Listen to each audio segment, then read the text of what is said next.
रहीम अस्सलाम वालेकुम। आज हम बनाने जा रहे हैं पीटा ब्रेड। पीटा ब्रेड के लिए जो जो इंग्रेडिएंट चाहिए वो हैं ये। सबसे पहले है मैदा, 2 चम्मच कुकिंग ऑयल, 1 कप जो है मैंने गर्म पानी ले लिया है, 2 टेबलस्पून चीनी है, 2 टेबलस्पून ईस्ट है, 2 टेबलस्पून नमक है। तो जी आधा किलो मैदा मैंने ले लिया है। आप क्वांटिटी कम या ज़्यादा कर सकते हैं, ठीक है। तो आप 1 प्याली अगर मैदा लेके बनाएंगे तो वो भी सही है। 2-3 शवारमा के लिए काफ़ी होता है, या पिज़्ज़ा डो बनाना चाहते हैं, 1 पिज़्ज़ा बनाना चाहते हैं तो उसके लिए भी सही है। पीटा ब्रेड बनाना चाहते हैं तो उसके लिए भी ये 1 कप भी ले सकते हैं, या कुछ भी ज़्यादा भी ले सकते हैं इससे। तो इसमें सबसे पहले हम डाल देंगे पिसी हुई चीनी, 2 टेबलस्पून मैंने आपसे कहा था, 2 टेबलस्पून ईस्ट है और 2 टेबलस्पून ही नमक है।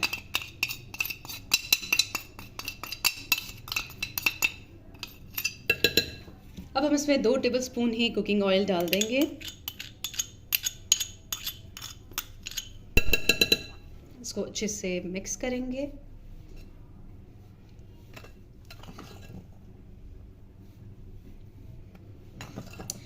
इस आटे को गूंथकर आपने रखना है 1 घंटे के लिए किसी गर्म जगह पर। मैं ओवन में रख दूंगी। ओवन सबसे बेस्ट जगह है जहाँ पर जो है ये अच्छे से जो है फूल जाएगा और हमारा जो है डो पीटा ब्रेड के लिए तैयार हो जाएगा। गर्म पानी आपने अच्छा लेना है, उससे ये अच्छे से जो है ये बनता है, फूलता है आटा भी।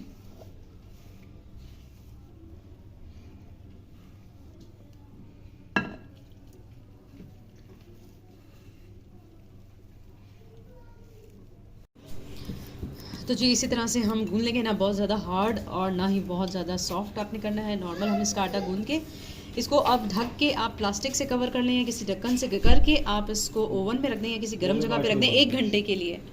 तो 1 घंटे बाद हम इसको हम दिखाएंगे आपको कि किस तरह से ये फूल जाएगा। तो जी देखिए हमारी पीटा ब्रेड डो बिल्कुल रेडी है। राइस देखें इस तरह से हो गई है, फूल गई है। तो इसी तरह से हमें चाहिए थी। ओवन में मैंने रख दी थी 1 घंटे के लिए। तो अब जो है हम इसकी बनाते हैं पीटा ब्रेड। अब क्या करेंगे कि ये इस तरह से फूल गया है तो आप इसको यहाँ से इस तरह से मज़ीद गूंद लें, ठीक है, ताकि इसके जो बबल्स बने हुए हैं वो थोड़े से ख़त्म हो जाएं। इस तरह से कर लें, ठीक है। अब आराम से इससे जो है आप रोटी की तरह बना सकते हैं, पिज़्ज़ा बना सकते हैं, नान बना सकते हैं। रोगनी नान की भी तकरीबन यही रेसिपी है, पीटा ब्रेड की भी यही रेसिपी है। पिज़्ज़ा डो के लिए भी आप सेम इसी तरह से ही रेडी करेंगे, ठीक है। अब हम बनाते हैं पीटा ब्रेड इस तरह से। तो जी देखिए इस तरह से जो है हमने पेड़ा ले लिया है। इस पेड़े को अभी हम बेलेंगे जितना हमें चाहिए रोटी। मैं आपको बता दूंगी कितनी हमें मोटी चाहिए या इसकी किस तरह की जो है थिकनेस होनी चाहिए, वो मैं आपको बताती हूँ। तो जी देखें ये रोटी क्योंकि फूलेगी भी, तो मैं आपको बताती हूँ इसको किस तरह से आपने बेलना है। क्योंकि जब आप तवे पे डालेंगे तो ये फूलेगी ईस्ट की वजह से, और अगर आप बेकिंग पाउडर बेकिंग सोडा इस्तेमाल कर रहे हैं तो उससे भी ये फूलेगी सेम इसी तरह जैसे ईस्ट से हो रही है, ठीक है। जिन लोगों के पास ईस्ट अवेलेबल नहीं है जिन एरियाज़ में, तो आप बेकिंग पाउडर बेकिंग सोडा दही इस्तेमाल करें।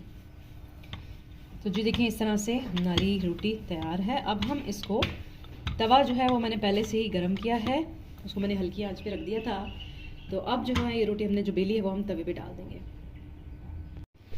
तो जी देखिए किस तरह से इसको रोटी को होना चाहिए। देखिए इतना ना ज़्यादा बहुत मोटी है ना बहुत पतली है, लेकिन अभी आप देखेंगे ये थोड़ी सी मोटी होगी, इसका साइज़ थोड़ा सा इंक्रीज़ होगा, ठीक है ना। तो आप नॉन स्टिक पैन पे बनाना चाहते हैं तो उसके लिए भी सही है, और वैसे बनाना चाहते हैं तो हम इसको हल्की आंच पर बनाएंगे। बहुत मज़े की और सॉफ्ट सी ये रेडी है। इसको भी हम थोड़ा सा पकाएंगे और हम डिश आउट करेंगे। तो जी देखिए इसमें हमने ऑयल वगैरह डाला है, दूसरी चीज़ें डाली हैं। अब देखिए रोटी थोड़ी सी फूल भी रही है मज़े की, और इतनी सॉफ्ट सी होती है। ये पीटा ब्रेड बना के रख लें, मुख्तलिफ रेसिपीज़ में ये काम आती है। इसकी डो बना के आप रख लें, और जब बनाना हो किसी भी चीज़ के लिए, शवारमा है, इसके अलावा जो है और भी पीटा ब्रेड की हम रेसिपीज़ आपसे शेयर करेंगे कि इस रोटी से आप और क्या क्या बना सकते हैं, ठीक है। इसको आपने ज़्यादा ब्राउन नहीं करना, ठीक है। इसको ज़्यादा पकाते नहीं है, बहुत ज़्यादा नहीं पकाते, यानी इतना पकाना है कच्ची ना रहे, लेकिन ये है कि आप इसका कलर जो है ना वो बिल्कुल इस तरह से चेंज ना हो जो कि बहुत ज़्यादा ब्राउन ना हो जाए, ठीक है। अब तकरीबन हमारी रेडी है, हम इसे डिश आउट करते हैं। पीटा ब्रेड भी रेडी है।